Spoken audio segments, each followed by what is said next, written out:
Assalamualaikum warahmatullahi wabarakatuh.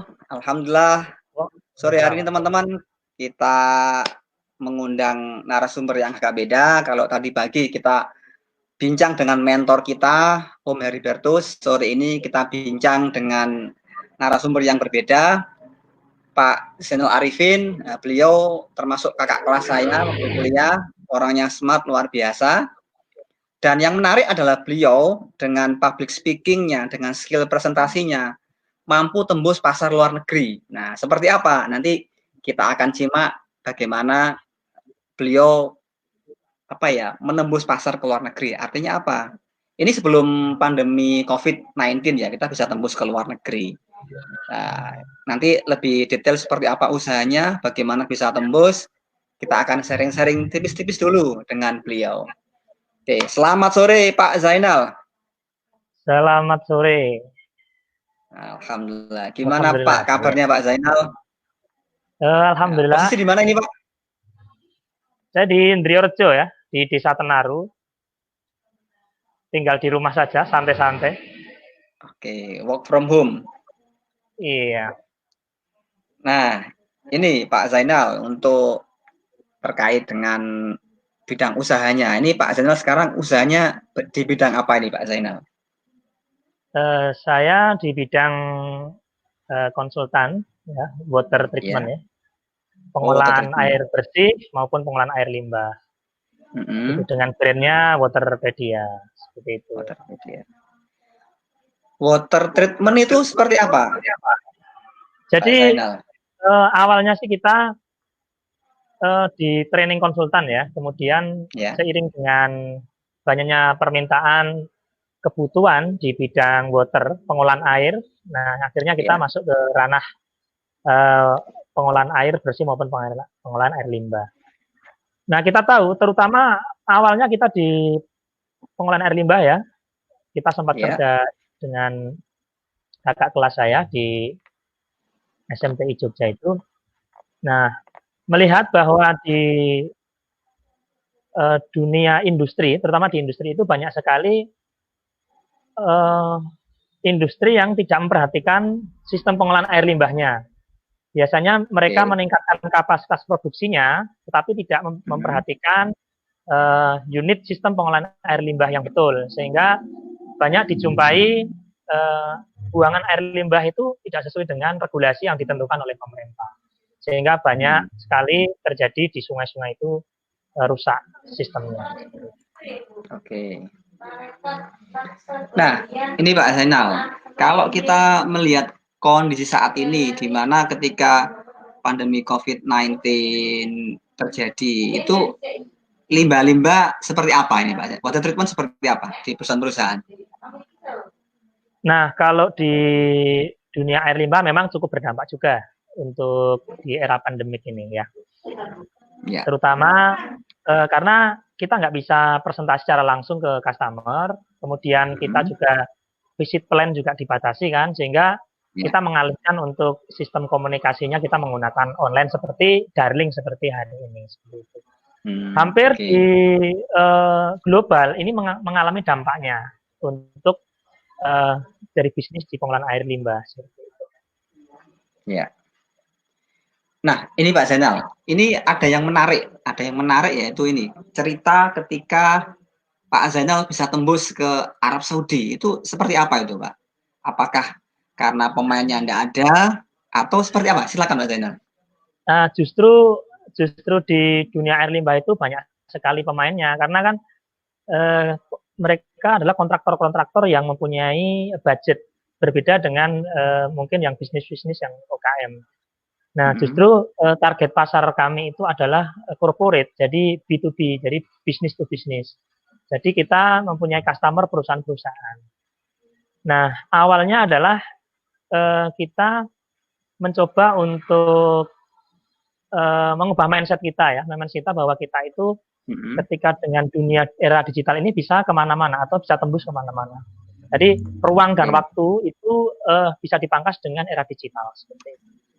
Oke, jadi kata kuncinya adalah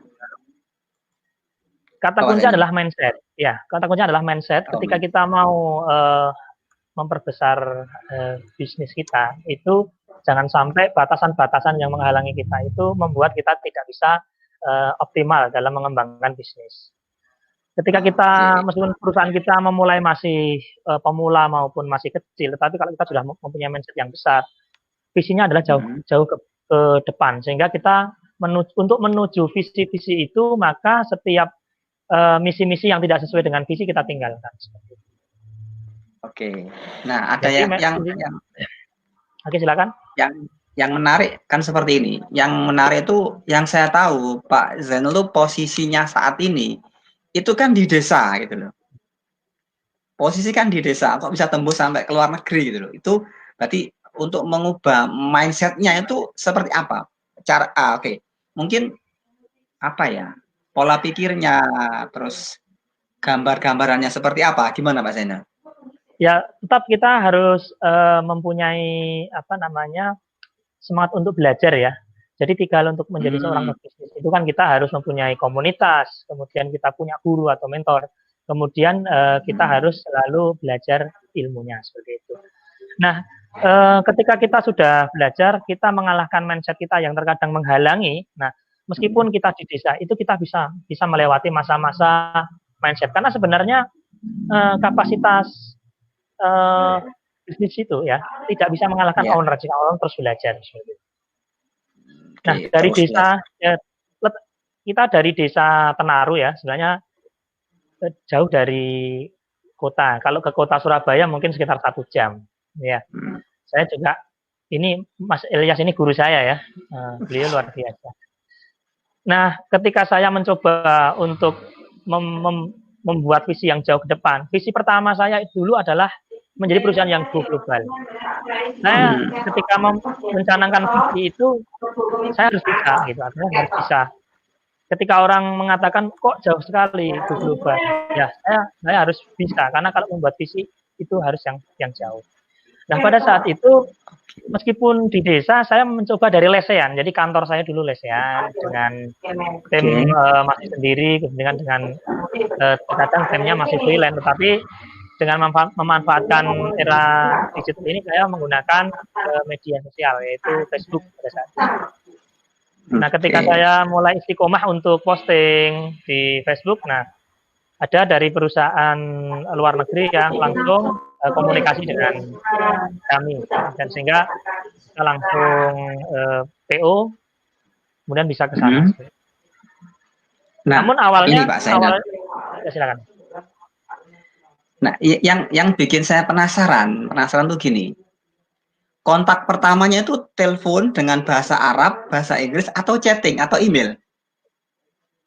Nah, teman-teman terkadang disinilah ketika teman-teman itu mindsetnya ya, dengan mindsetnya itu kita belum clear ya di mindset. Untuk mengalahkan mindset terkadang kendala-kendala seperti bahasa, kemudian kendala-kendala jarak itu menghalangi kita untuk menjadi besar. Nah, ketika kita berkomunikasi dengan pihak luar negeri atau misalnya berbeda bahasa, kita sudah banyak fasilitas dengan ada penerjemah, kemudian ada penerjemah di Google juga ada, translate juga ada. Nah, awalnya pun seperti itu. Ketika saya komunikasi pertama itu dengan bahasa Inggris, kita posting di Facebook, kemudian lanjut inbox, kemudian kita diskusi lewat WA, kita via bahasa Inggris, dan berlanjut sampai bisa kunjung ke sana. Oh, jadi itu prosesnya lumayan jadi. Itu ketika pertama kali dapat inbox itu gimana perasaannya Pak Zainal? Nah, sebenarnya untuk yang dari customer Arab Saudi ini ya, ini kontraktor ya di KSA. Sebenarnya saya sudah mendapatkan customer lebih dulu itu dari Myanmar sama dari Kuala Lumpur, yaitu ketika public training di Surabaya, yaitu di water treatment reverse osmosis. Nah, kemudian itu membuat semangat saya. Jadi yang lucu itu begini, ketika kita nggak kenal sama orangnya ya, kemudian dia inbox di Facebook, kemudian langsung japri lewat WA, kita nggak kenal. Ketika kita mengadakan public speaking di Surabaya itu, saya jemput ya, kita jemput ke bandara itu dia nggak mau, harus yang jemput saya. Sedangkan saya tahu wajahnya hanya dari kiriman WA. Nah, akhirnya dia juga bingung kan. Akhirnya nunggu di dalam bandara, saya masuk ke dalam. Akhirnya saya jemput di sana, terus akhirnya kita jemput, langsung kita ke antar, langsung ke hotel. Nah, ternyata orang luar negeri itu juga sama care seperti kita ngobrol biasa. Kalau kita bahasa-bahasanya ya biasa aja, ketika ngalir aja. Nah, berlangsung setelah itu pernah dia itu trouble ya, karena dia harus transit ke Myanmar, itu transit sekali ya, kalau nggak salah ke Singapura. Dia itu salah milih jadwal pesawat. Mau pulang itu, jadi dia hangus tiketnya, terus dia minta tolong, Mr. Zainal, minta tolong ini bagaimana pesanannya, terus ya kita pesankan. Dan peserta dari Myanmar itu memang kontraktor, dia seorang owner, mempunyai beberapa perusahaan di Myanmar, dan kita masih sambung sampai sekarang, masih diskusi beberapa kali juga saling sapa, dan kemungkinan suatu saat kita akan bermain ke Myanmar. Oke, keren. Oke, Pak Zainal. Nah, kalau kita ngomong sama-sama satu alma mater nih, dari UMAHA, Universitas Ma'arif Hasyim Latif yang di Sidoarjo, Jawa Timur. Kira-kira ada nggak pesan buat teman-teman yang mungkin pada lari kemana-mana, merantau kemana-mana, atau adik-adik kelas gimana? Ada pesan nggak untuk adik-adik kelas itu? Ya, pesan saya adalah begini, sebenarnya dulu orang tua itu selalu bermindset supaya kita sebagai anak itu menjadi guru, kemudian menjadi karyawan perusahaan. Nah, kita membuka diri saat ini bagaimana harus merubah mindset ya, bahwa kita kuliah atau di sekolah UMAHA ya, di kampus tercinta kita ya. Dulu masih STT, sekarang sudah luar biasa menjadi UMAHA. Itu rubahlah mindset supaya kita menjadi seorang entrepreneur, seorang pengusaha. Meskipun banyak teman-teman kita yang masih polanya adalah ingin menjadi guru dan menjadi karyawan. Kalau kita sudah mempunyai mindset menjadi seorang pengusaha, minimal kita itu lebih bebas karena bisa mengatur waktu. Kemudian kita juga mempunyai karyawan lah. Meskipun karyawannya cuma 1 atau 2 sudah dikatakan menjadi bos kan. Oke. Luar biasa. Nah, ini kalau untuk program pemberdayaan untuk masyarakat sekitar apa nih, Pak Zainal? Nah, aktivitas saat ini itu saya tergabung di komunitas Sukses Berkah Community, yaitu suatu komunitas Muslim yang belajar bagaimana menjadi seorang wirausaha yang sukses berkah. Kita tahu bahwa ketika menjadi pengusaha itu banyak yang nggak berkah. Ya, jadi hilang waktu bersama keluarga, hilang waktu berbagi dengan masyarakat, dan ini dengan adanya kita belajar di komunitas itu menata kita lebih terarah dalam bisnisnya. Aktivitas saat ini ya saya mendampingi teman-teman dalam kelompok mentoring bisnis di KPB ya, kelompok pendampingan bisnis. Saya mempunyai kelompok pendampingan bisnis di Indriorjo. Ini terdiri dari 10 usaha dari teman-teman yang sekitaran di Indriorjo. Nah, aktivitas saya juga, saya memberdayakan teman-teman dari grupnya YPM. Jadi teman-teman SMK, ini ada SMK YPM 3 dan YPM 4, lewat brand kami Sinar Global Konsultan, kami kita membuka magang selama 6 bulan di kantor kami di Sinar Global Konsultan. Selain itu kami juga memberikan pendampingan bisnis selama 6 bulan buat teman-teman SMK. Jadi ada YPM 3 dan YPM 4. Dan ini sudah berjalan ke batch 3. Oke. Nah, kita sapa dulu Bu dosen kita, Bu Nurul Aziza. Selamat sore Bu Nurul. Terima kasih sudah menyimak live kita Bu Nurul. Harapannya kita bisa support ke teman-teman di kampus. Apa yang bisa kita support, insya Allah kita siap support. Oke, nah ini Bu Nurul dosen favorit kita, operation statistik. Wah, luar biasa. Assalamualaikum Bu Nurul, selamat sore. Oke, Saya suatu kalau ketika nanti ya di statistik kan saya mesti ketinggalan terus. Saya malu sama Bu makanya Nurul dulu. oke, yang saya ingat di Bu Nurul adalah ketika materi kuliah Operation Research itu Bu Nurul bikin soal ujian, itu soalnya plek sama dengan di buku yang saya miliki, Pak Zainal.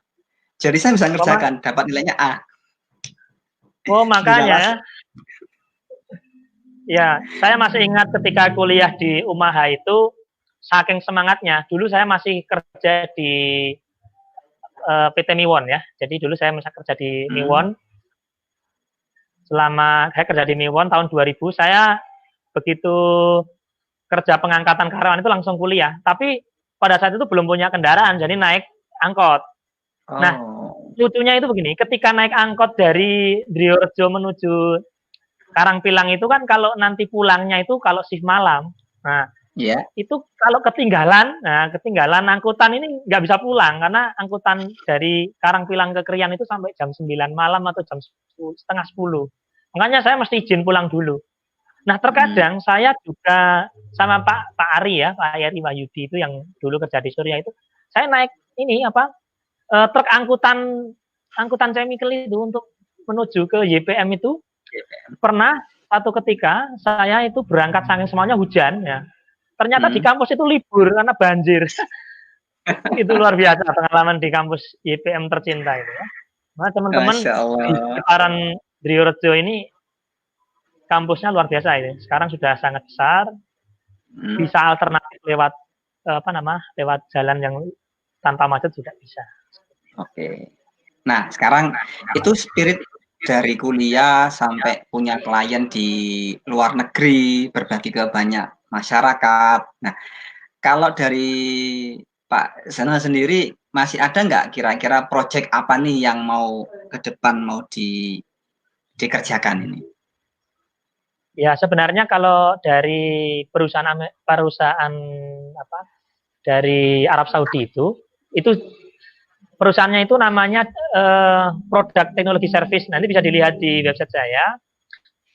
Ketika saya ke sana itu bulan Maret tepatnya, saya masih ingat ketika saya dapat PO itu Jumat pagi. Saya kaget. Saya kaget itu ya berkata-kata gitu. Saya dapat PO, kemudian saya bisa mengajak mantan bos saya untuk umroh sekaligus ke Arab Saudi itu. Jadi itu pengalaman yang luar biasa. Begitu saya turun di Madinah ya saya sujud syukur luar biasa. Dan beberapa waktu yang lalu pihak dari perusahaan juga telepon mau mengundang lagi ke sana. Namun kita belum bisa tindak lanjuti karena situasi masih pandemik seperti itu. Nah, untuk proyek-proyek selanjutnya di saat pandemik ini saya membuka kelas ini online wastewater treatment dan pesertanya dari banyak negara, dari India, Pakistan, kemudian Somalia. Dari kemarin sekitar 16 peserta yang via Zoom. Namun ternyata krisisnya itu global. Jadi luar negeri itu sama kondisinya. Mereka juga krisis sehingga event kemarin yang sudah dapat peserta 16 itu masih belum bisa kami running kan. Kemungkinan kita tunda sampai dengan setelah hari raya seperti itu. Hari raya. Jadi kita menunggu kondisi stabil itu baru event bisa dilaksanakan. Sebenarnya tidak juga, namun karena prepare kami kemarin mencoba ya. Jadi bisa dibilang ya agak iseng gitu ya. Karena saya ketika public training di masa pandemik ini mengharuskan kami mensensel 100% yang via offline, sehingga kami membuka online dan sudah berjalan di tingkat lokal Indonesia. Nah, karena saya juga ingin bahwa sebenarnya kelas ini tuh bisa dinikmati atau kita bisa belajar juga bersama dengan teman-teman kita di belahan dunia yang lain seperti itu. Makanya kami membuka kemarin event online training kelas lewat internasional. Dan ternyata antusias hanya karena kita prepare-nya waktunya mepet sehingga kita masih prepare dulu untuk bagaimana sistem payment-nya dari luar negeri, mungkin nanti itu masukan dari teman-teman nanti bisa berjalan dengan lancar. Karena ketika ini berbeda ketika saya offline, karena ketika kami ke Arab Saudi dulu itu kita langsung ketemu dengan klien. Jadi kita berangkat ke sana, dikasih cash ya di sana, real ya, kemudian sisanya ditransfer lewat rekening Indonesia. Nah, kalau yang online ini karena nilainya kan lebih jauh kecil, nah kita kemarin mencoba untuk menggunakan PayPal, tapi masih ada terkendala. Jadi kendala di PayPal seperti apa, Pak Zainal? Di PayPal-nya seperti apa kendalanya?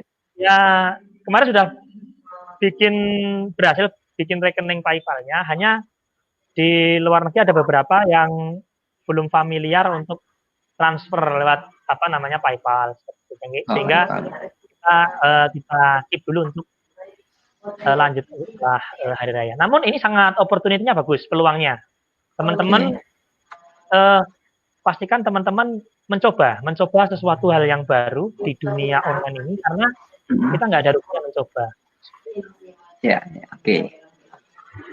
Nah, kalau pengalaman saya pribadi ketika pertama kali dikontak sama seseorang dari luar negeri kan, "Hello, this is Mr. Ilyas."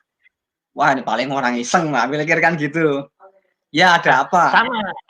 Sama. Ketika kalau yang Arab Saudi tadi kan sudah yang ketiga ya, kalinya ya klien yang luar negeri. Tapi yang pertama kali itu yang dari Myanmar, karena dia bingung untuk Pak Zainal, Mr. Zainal bagaimana? Saya tidak bisa transfer. Nah, kemudian saya koordinasi dengan tim ahli kami. Bagaimana sistem payment-nya? Nggak apa-apa. Tunjukkan bukti bahwa dia sudah booking pesawat mau ke Indonesia, itu nggak apa. Akhirnya mereka bayar cash pakai dolar di Jawa Timur di Surabaya. Itulah kenangan di Surabaya dengan customer Myanmar yang kita tidak kenal sama sekali, kenalnya lewat Facebook, dan dia hanya mau dijemput sama Mr. Zainal pada saat itu. Nah, akhirnya happy ending lah pada saat itu. Wah, ini luar biasa ini. Dan memang untuk potensi online kan luar biasa, Pak Zainal. Ini beberapa waktu yang lalu ketika kita melakukan training terhadap anak-anak yang magang di tempat kita juga, itu kita kasih tugas. Tugasmu bikin promosi, jual kaos kita riset ke Jerman, terus ke Denmark.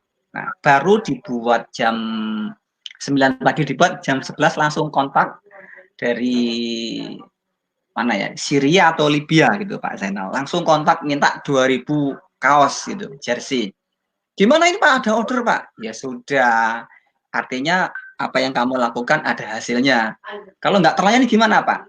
Kita jangan fokus untuk melayani. Yang penting kamu lakukan dan ada progres. Setelah ini kamu benar-benar siapkan pirantinya, mesin produksinya, paymentnya, pengirimannya, seperti itu. Iya. Yang membedakan itu kalau di luar negeri itu mereka lebih disiplin. Saya ya, jadi mereka lebih disiplin, kemudian lebih, ini yang saya alami ya, disiplin. Ketika contohnya ini beda dengan di Indonesia. Yang membedakan itu kalau di luar negeri itu mereka lebih disiplin. Jadi seperti itu. Iya, jadi mereka lebih disiplin. Ya, lebih yang saya alami ya. Feedback. Oke, silakan dilanjut. Nah, perbedaan antara orang Indonesia, teman-teman di Indonesia dengan teman-teman peserta dari luar negeri, tingkat kedisiplinannya seperti apa, Pak Zainal? Nah, contohnya begini ya, ketika misalnya kita membuat suatu event ya, public training di Indonesia. Ya.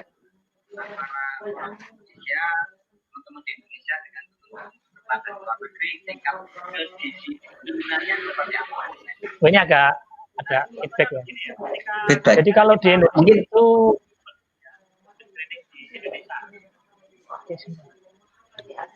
HP atau ini pakai PC yang connect, enggak, yang connect Facebook atau apanya di minimize saja Pak, atau di mute biar nggak masuk ke sini. Oke, sebentar ya.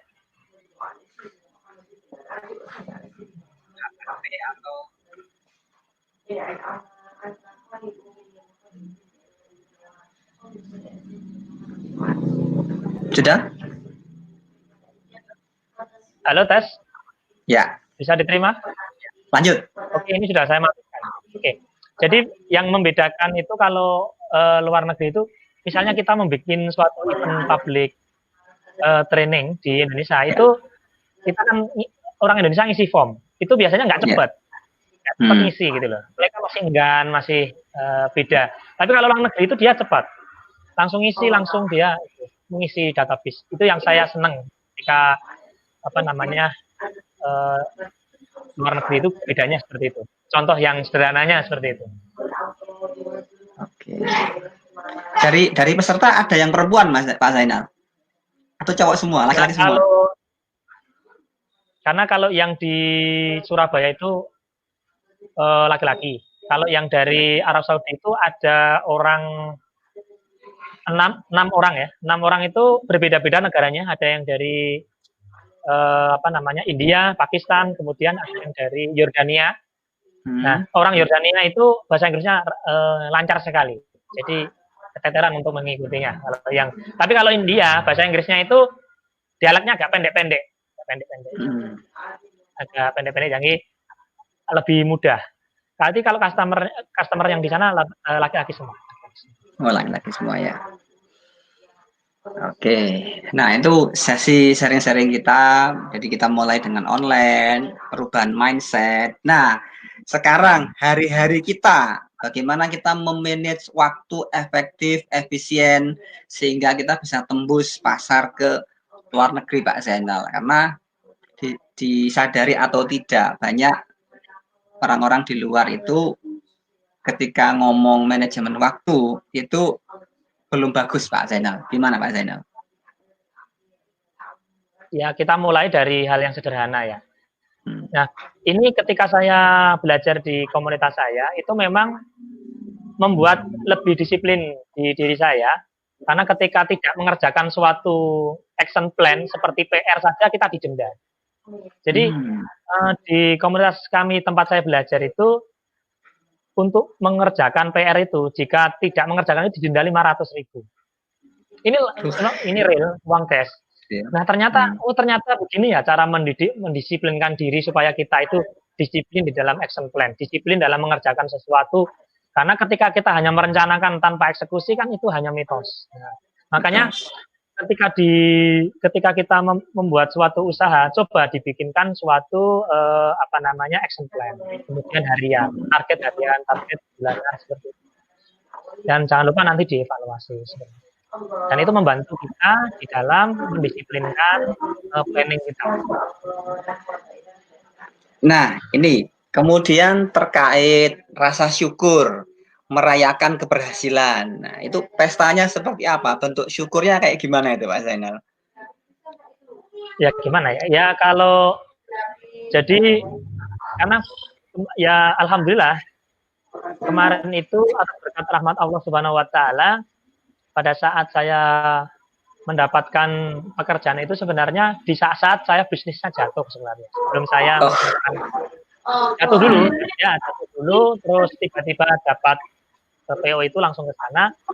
Akhirnya dari situ saya menjadi bersemangat. Ya wujud saya syukur itu ya ketika saya di Madinah langsung syukur, saya seperti dapat mimpi bisa mengajak mantan bos saya untuk umroh, kemudian saya bersama keluarga itu ya sangat bahagia sekali. Langsung saya nah, yang paling utama adalah orang tua. Jadi ketika sebenarnya bisnis itu adalah kapasitas ya. Jadi seperti volume. Nah, ketika akan mendapat yang besar maka kapasitasnya harus diperbesar.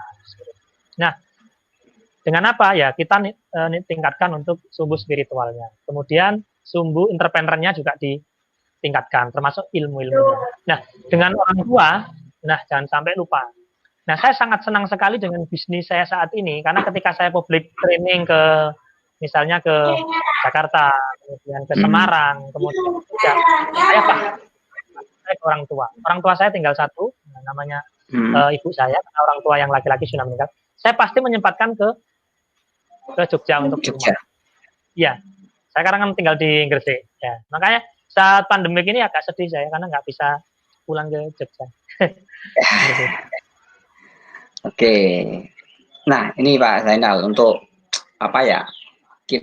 Saya mengenal Pak Zainal itu adalah tipe kalau orang yang kreatif, idenya itu ada saja yang mengerjakan inilah, mikir itu, mikir ini, mikir itu.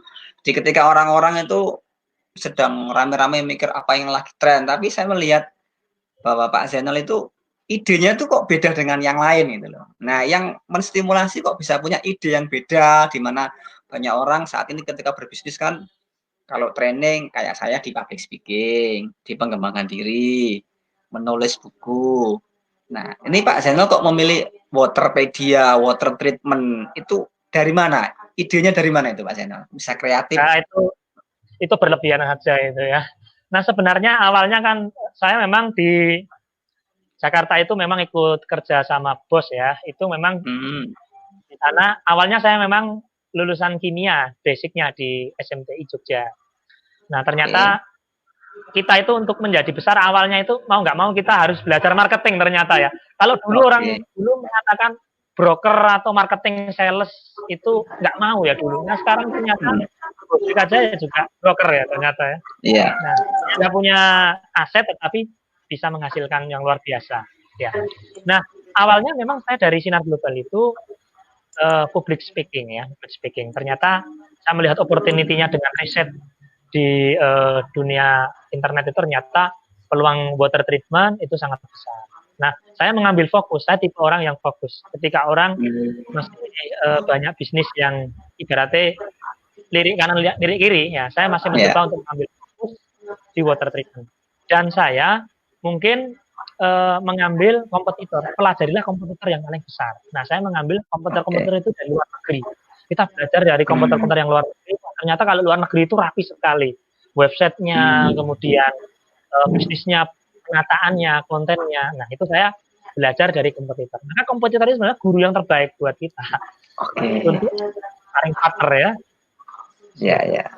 Jadi kita kalau di NLP namanya melakukan modeling gitu ya, modeling. Jadi kita memodel kompetitor itu kelebihannya di mana, kita ikuti, kita samakan, nah tambah dengan kreativitas.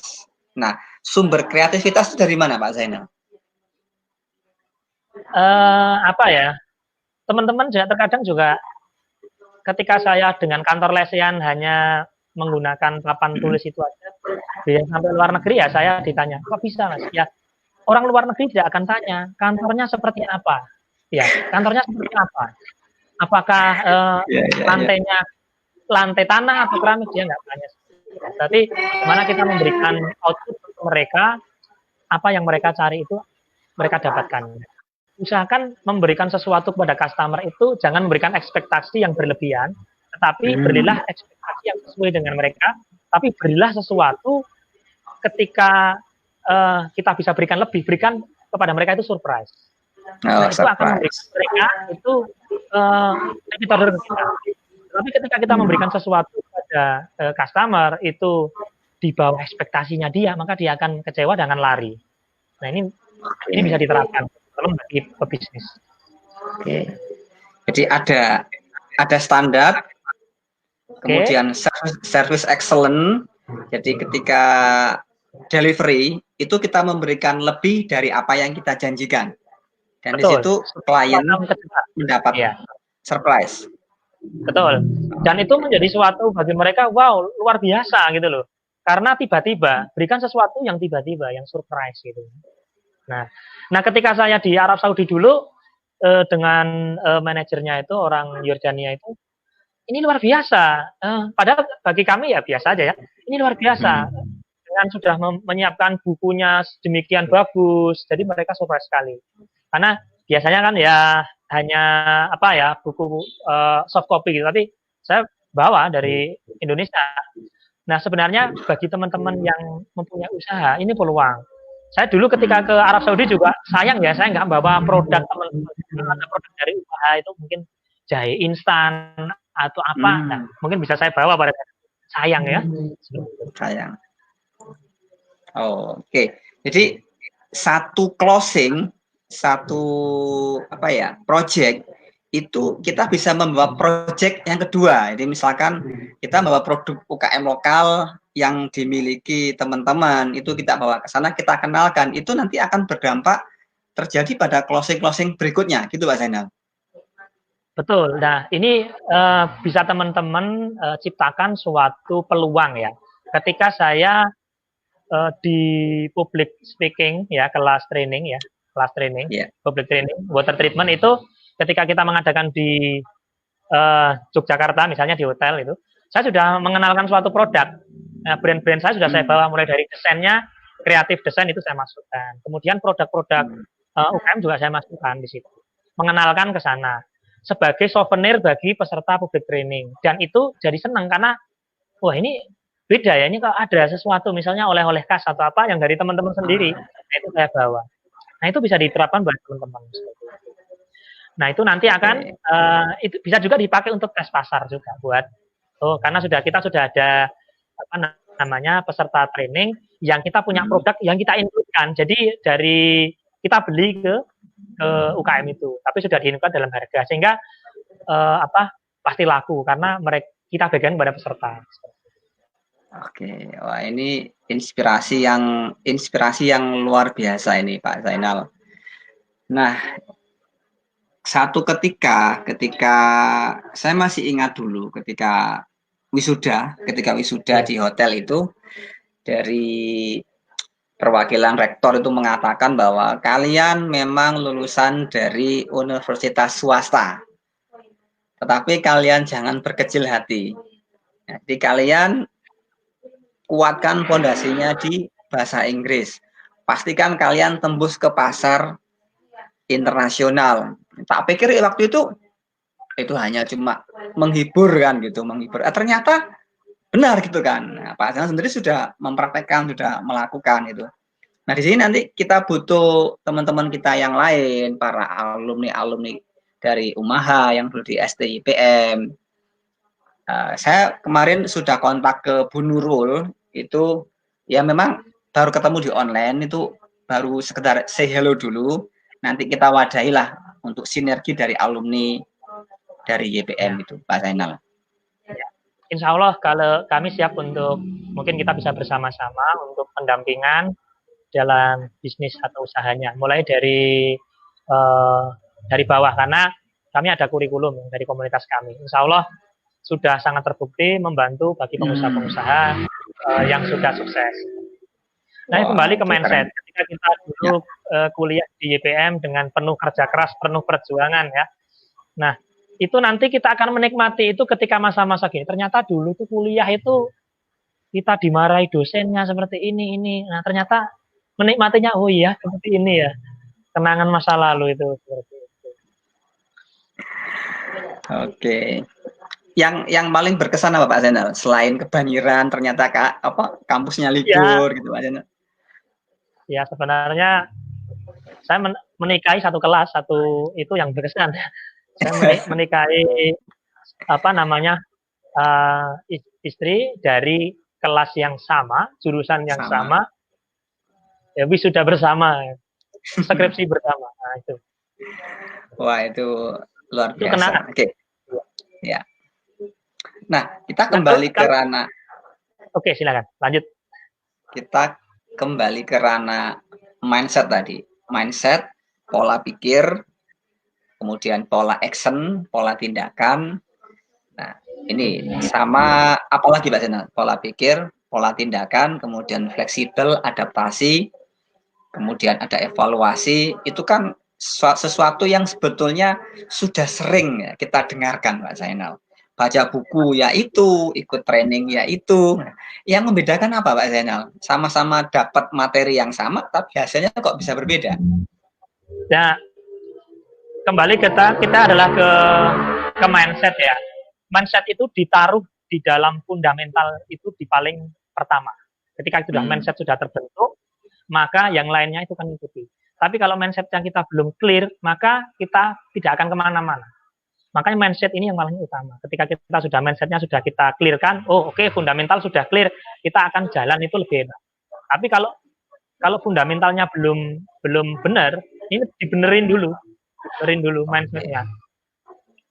Dikasih fasilitas apapun, kalau mindsetnya itu belum clear, nanti nggak berhasil.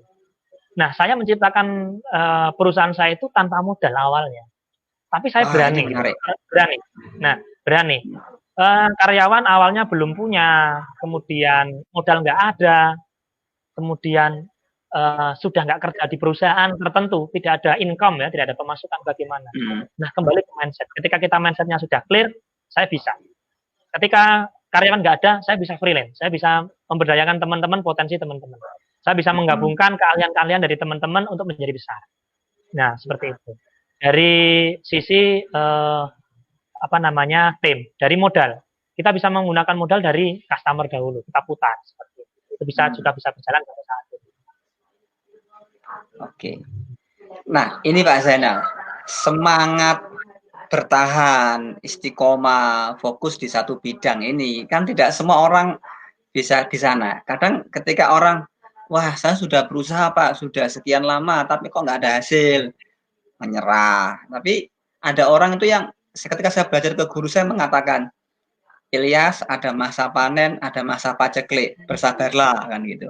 Nah ini Pak Zainal melewati masa-masa ketika nggak kerja, nggak ada income, nggak ada modal. Nah, yang membuat bertahan tuh kuncinya ada di mana? Yang terus terang saya dulu hampir berantakan ya, ketika tidak ada income. Nah, itu kita pasrahkan kepada Allah, kita kembalikan bahwa Allah itu maha kaya ya. Kemudian tinggalkan hal-hal yang itu tidak bermanfaat, misalnya riba. Pada saat itu saya tinggalkan riba. Itu ketika pada saat saya jatuh-jatuhnya. Jadi saya punya hutang di bank itu saya tutup dulu. Saya pinjam dari saudara. Saya pelan-pelan saya perbaiki. Kemudian saya ke orang tua dulu, minta maaf satu persatu dari orang tua sendiri maupun orang tua mertua. Memohon maaf dari segala kesalahan, kemudian memohon maaf kepada istri kita sendiri, kemudian dari anak-anak dan saudara-saudara kita. Karena ini akan membuka jalan kita. Dari situ ternyata Allah itu membolak-balikkan suatu keadaan. Ketika orang miskin bisa jadi kaya, dari kaya bisa miskin. Begitu juga ketika orang beli. Ada yang orang jualan di kota yang di tempat yang sangat tidak terlihat, tapi Allah menggerakkan orang itu datang untuk membeli. Nah itulah semuanya ada dari Allah Subhanahu Wa Taala. Kembalikan kepada Allah, lalu pasrah dan tingkatkan spiritual. Nah, spiritual. Nah, untuk mengasah spiritual, kita tahu Pak Zainal bahwa era saat ini banyak orang itu ketika semangat belajar agamanya atau spiritualnya lagi naik-naiknya, ini kadang-kadang teman-teman itu bingung, tidak tahu harus mencari kemana gitu loh. Yang dikhawatirkan ketika mereka semangatnya tinggi, begitu kuat, mencari komunitas, salah masuk komunitas Pak Zainal. Karena saya juga pernah, saya mengalami bertemu dengan klien itu yang unik-unik. Ketika semangat spiritualnya sangat tinggi, masuk komunitas, dalamnya radikal. Nah itu kan ngeheng, terus di situ ada nilai-nilai yang ditanamkan, ada brainwash, dunia tidak penting, yang penting adalah akhirat, lupakan duniamu. Ngeheng, yang stres orang tuanya. Datang ke sini, alhamdulillah, kita ajak sharing, diskusi, terapi juga, alhamdulillah, selamat gitu loh. Nah, bagaimana kita melihat sebuah komunitas atau mencari sosok mentor yang spiritual, itu ada ciri-cirinya enggak Pak Zainal? Nah, saat ini tuh di zaman saat ini orang itu sudah cerdas. Sekarang sudah pandai memilih. Artinya orang itu cenderung memilih-milih mana yang menurut mereka itu pas. Nah, ketika kita harus menyamakan frekuensi, ketika kita masuk dalam suatu komunitas, itu hanya harus mempunyai frekuensi yang sama. Artinya ketika kita masuk ke komunitas, tetapi dengan komunitas itu mampu meningkatkan kita hubungan dekat kepada Allah, kemudian mampu membuat suatu keluarga ini lebih harmonis, kemudian mampu menghasilkan sesuatu yang bermanfaat bagi orang lain maupun keluarga, itu lanjutkan teman-teman. Ya, karena ketika komunitas yang hanya mengedepankan materi, kemudian tidak diimbangi dengan urusan akhirat, nanti pasti ditinggalkan. Karena orang sudah sekarang sudah sangat cerdas sekali untuk memilih. Nah, saat ini saya fokus dalam satu komunitas saja, supaya saya lebih fokus, ilmu yang saya terapkan, supaya nanti juga lebih terstruktur, lebih fokus di sini, saya mengambil satu komunitas. Nah, teman-teman berbeda, mungkin kalau teman-teman ada yang, saya banyak komunitas tambah, saya lebih bisa, ya nggak apa-apa. Saya tipe orang yang lebih fokus, ya, untuk menjalaninya, biar saya bisa mengaplikasikan ilmunya. Nah, yang membedakan itu, teman-teman itu terkadang belajarnya itu sepotong-sepotong. Jadi, belajar marketing, tapi fundamentalnya nggak dipelajari. Belajar ilmu teknis, tapi spiritualnya nggak dipelajari. Nah, belajarlah di tempat komunitas yang komplit, yang bisa mempelajari dari semua segi hal. Dari mulai mindset, fundamental, sampai dengan ilmu teknisnya, sampai dengan finansial literasinya. Pelajari nggak apa-apa. Seperti itu. Wah, keren. Nah, ini kalau selama ini Pak Zainal, ini lebih banyak Pak Zainal fokus ke internal atau sudah mulai kontak-kontak ke teman-teman di UMAHA, teman-teman alumni ini? Nah, ini dengan silaturahmi ini ya, marilah nanti kita saling kumpul buat membesarkan UMAHA. Kita siap untuk support biar nanti bisa bermanfaat. Nah, terkadang kita itu mau berbagi itu menunggu kaya. Sebenarnya enggak kan? Ya, kita itu apa yang kita bisa bagi, sekedar sharing, memberikan inspirasi, ataupun senyuman aja itu sudah termasuk bagian dari berbagi. Nah, itu apa yang bisa kita berikan kepada alumni UMAHA, ya nanti kita siap untuk support di sana. Oke, wah ini luar biasa ini. Nah, kita sambil kita nunggu pandemi COVID-19 berakhir, atau tidak tahu kapan berakhirnya. Kalau kabar terbaru yang saya dengar itu ada kabar bahwa ada sebuah harapan di tanggal 13 Juni itu akan berakhir itu. Ya, kita aminkan aja lah berita positifnya itu Pak Zainal. Jadi kita bisa hidup dalam harapan baru, terus perilaku kita baru, semuanya kita siap untuk berbagi, berkontribusi. Nah, Pak Zainal, kalau kita kembali ke topik awal kita tadi yang menarik, yaitu betapa hal mungkin Pak Zainal mengatakan itu hal sederhana gitu kan, hanya sekedar posting, bikin artikel. Nah, tetapi kok bisa tembus ke luar negeri itu kan sesuatu yang tidak sederhana sebetulnya. Pasti ada ilmu-ilmu khusus, ya tidak perlu di-share di sini Pak Zainal. Nanti kita share di komunitas saja lah. Nah, jadi tidak perlu kita buka di online, tadi kita menyemangati aja. Kita menyemangati aja bahwa ternyata ada hal tertentu yang ketika kita tinggal di desa, saya tahu, saya juga di desa juga, sama di desa Tenaru, di Rejo Gresik, itu 1 jam dari Surabaya. Kalau ke sini Sidoarjo, ke sini Mojokerto, sini Lamongan, itu kan itulah kondisi kita. Tapi ternyata apa? Dari desa pun kita bisa berkontribusi, bahkan bisa kita tembus ke internasional gitu Pak Zainal. Ya, jadi saat ini memang eranya itu seperti tadi saya katakan bahwa sudah memangkas waktu dan jarak ya. Maka teman-teman ini misalnya suatu kampus UMAHA harus selalu terintegrasi dengan suatu masyarakat. Nah, kita berharap bahwa alumni-alumni itu membuat suatu wadah yang saling tersintegrasi, sehingga nanti kita mempunyai pasar juga bisa terbentuk dari sana juga. Kemudian buat suatu ide-ide yang kreatif, mungkin suatu yang secara kontinu. Nah, sekarang tipe orang itu selalu ingin sesuatu itu penasaran, sehingga dia selalu ikut. Makanya kalau kita lihat sekarang untuk suatu kajian saja, suatu kajian Islam itu sekarang sudah pakai online. Nah, itu bisa diterapkan nanti di kampung kita sendiri maupun di kampung. Ya. Kalau kita bisa memanfaatkan era teknologi ini, maka suatu ide-ide dan peluang itu akan muncul. Bukan tidak mungkin UMAHA itu akan menjadi suatu kampus yang sangat besar yang akan diakui dan bisa bikin kampus mungkin di Arab Saudi. Itu bisa suatu hal yang mungkin. Karena apa? Karena sekarang sudah sangat mudah dengan adanya era teknologi saat ini. Oke. Nah, nanti tinggal kita kontak dosen-dosen yang bisa connect Pak Zainal dari Bu Nurul, Pak Gusti Adriansa, Pak Ansori. Itu kan dosen-dosen yang CS sama kita, yang humble. Ada nanti mungkin Pak Setiawan. Kalau ada satu dosen siapa tuh Pak? Yang orang Pak siapa tuh Pak? Yang orang Pak teknik Joko, itu Pak?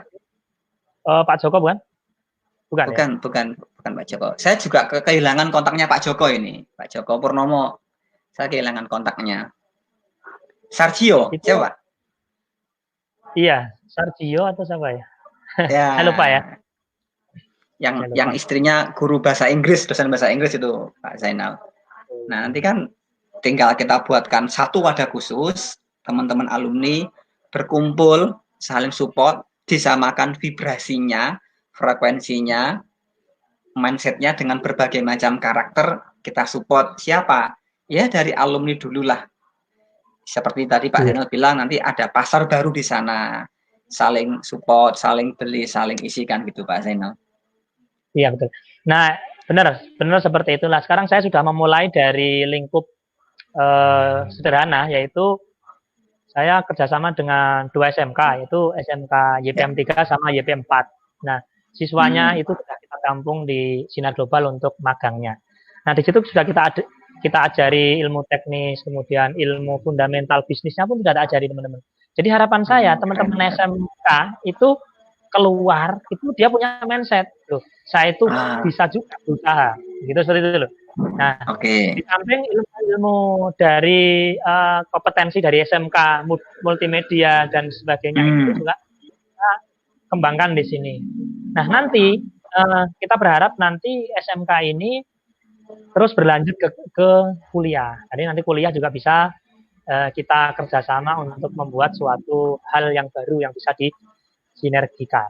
Saya juga mungkin siapa tahu nanti dari kampus Umaha juga menciptakan kuliah online Umaha dengan new normal saat ini, ya kita juga bisa mau kuliah lagi mungkin online atau apa, saya siap ikut. Wah, keren itu Pak. Nih, mudah-mudahan ini Bu Nurul menyampaikan aspirasi kita ke pihak akademisi yang di kampus Umaha itu, karena potensi alumni kita kan luar biasa gitu. Jangan sampai lulusan YPM yang begitu banyaknya, tapi tidak ada yang mengisi ke sana kan gitu Pak Zainal. Iya, bisa Pak Ilyas, seperti itu nanti. Alhamdulillah, ini tidak terasa sudah 52 menit Pak Zainal. Luar biasa, banyak inspirasinya ini. Mungkin kata terakhir sebelum kita closing dan nanti akan kita lanjutkan ya, sesi live diskusi seperti ini dengan mungkin mengundang dosen-dosen dari Umaha yang bersedia untuk kita ajak streaming. Silakan Mbak Zainal, kata penutupnya. Kata penutupnya adalah teman-teman harus punya mindset menjadi seorang entrepreneur ya. Kemudian jangan sampai teman-teman mindset itu tidak clear sehingga menghalangi teman-teman untuk berkarya, untuk menghasilkan sesuatu hal yang baru atau untuk membuat suatu perusahaan yang besar. Maka mindset itu adalah yang utama, teman-teman. Silahkan nanti bisa dicoba. Terima kasih, Pak Ilyas. Oke, luar biasa. Alhamdulillah. Terima kasih. Kita tutup Pak Zainal pertemuan diskusi sore ini dengan mengucap hamdalah. Alhamdulillahirabbil alamin. Akhiri. Terima kasih waktunya Pak Ilyas. Assalamualaikum warahmatullahi wabarakatuh. Waalaikumsalam warahmatullahi wabarakatuh. Sampai ketemu. Kami tunggu. Oke.